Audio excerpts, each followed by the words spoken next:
Hi చోచూ, ఎలా ఉన్నావు? నేను బావున్నాను బీబో. నువ్వెలా ఉన్నావు? నేను కూడా బావున్నాను.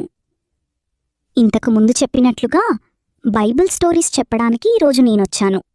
మరి మొదలు పెడదామా? మొదలు పెడదాము బీబో. ఈరోజు ఏం స్టోరీ చెప్పబోతున్నావు? ఈరోజు సృష్టి ఆరంభం గురించి, అంటే క్రియేషన్ గురించి చెప్పబోతున్నా. ఇది బైబిల్ గ్రంథం ప్రారంభంలో ఉన్న ఆదికాండములో మనం చూడవచ్చు. దేవుడు ఈ సృష్టిని చెయ్యకముందు ఎలా ఉందో తెలుసా చూచు? ఎలా ఉంది బీబో? భూమి నిరాకారముగా, అంటే ఏ ఆకారమూ లేకుండా ఖాళీగా ఉండేది. చీకటి అగాధ జలముపైన కమ్ముకొని ఉండేది. దేవుని ఆత్మ జలములపైన అల్లాడుచూ ఉండేది. అవునా? మరి ఈ సృష్టి అంతా ఎలా వచ్చింది బీబో? మొదటి రోజు దేవుడు వెలుగు కమ్మని పలికినప్పుడు వెలుగు కలిగింది. ఆ వెలుగును మంచిదైనట్టు దేవుడు చూచాడు. దేవుడు వెలుగును చీకటిని వేరుపరచి వెలుగుకు పగలని, చీకటికి రాత్రి అని పేరు పెట్టాడు. వావ్! అయితే మొదటి రోజు దేవుడు వెలుగును చేశాడన్నమాట. మరి రెండవ రోజేం చేశాడు బీబో?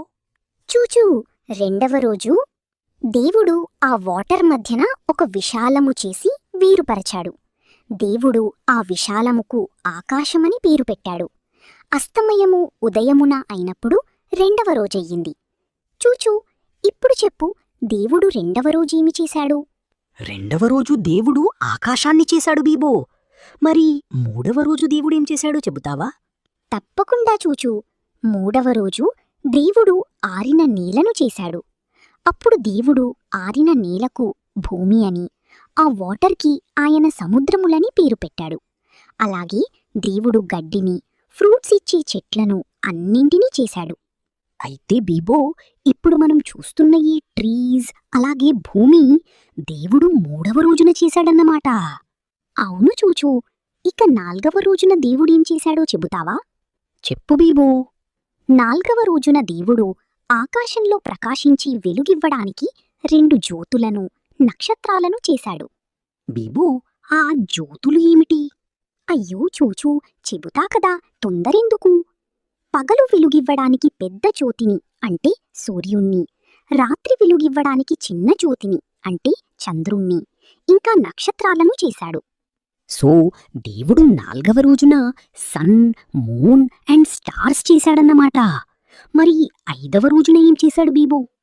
చూచూ, ఐదవ రోజున దేవుడు సముద్రములో, అలాగే ఇంకా వాటర్లో ఉండే చేపలను, ఇంకా వాటర్లో ఉండే అనేకమైన జీవులను, వాటితో పాటు ఆకాశంలో ఎగిరే ప్రతి పక్షిని సృష్టించాడు.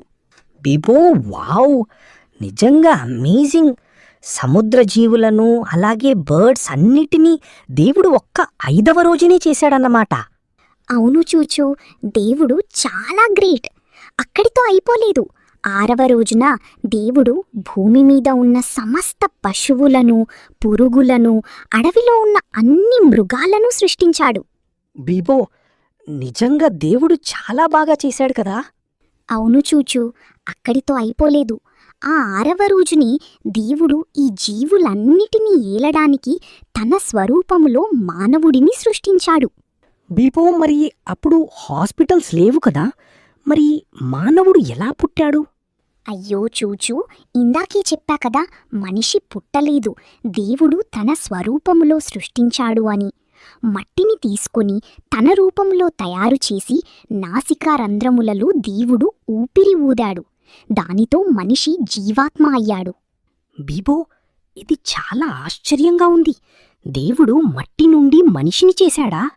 అవును చూచూ, మొదటి మనిషిని దేవుడు అలాగే చేశాడు.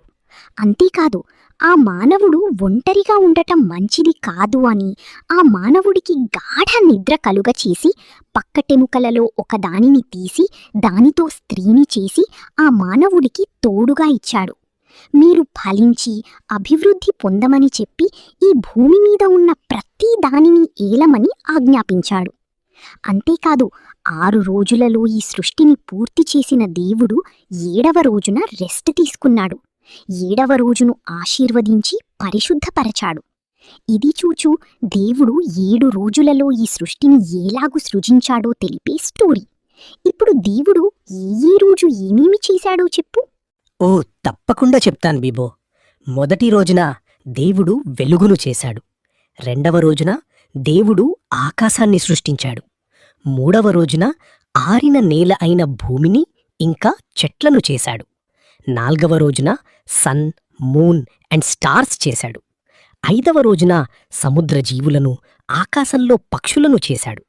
ఆరవ రోజున భూమి మీద ఉన్న సమస్త జీవులను, పశువులను, పురుగులను, అలాగే అడవిలో ఉన్న ప్రతి విధమైన మృగాలను చేశాడు. అంతేకాకుండా మానవుడిని కూడా 6వ రోజునే చేసి 7వ రోజున విశ్రమించాడు. అంతేనా బీబో? వావ్, చూచు చాలా సూపర్గా గుర్తుపెట్టుకున్నావు. ఇంత బాగా గుర్తుపెట్టుకునేలా చెప్పిన నీకు చాలా థ్యాంక్స్ బీబో. యా వెల్కమ్ చూచు.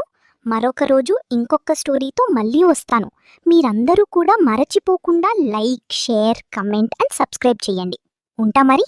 బాయ్.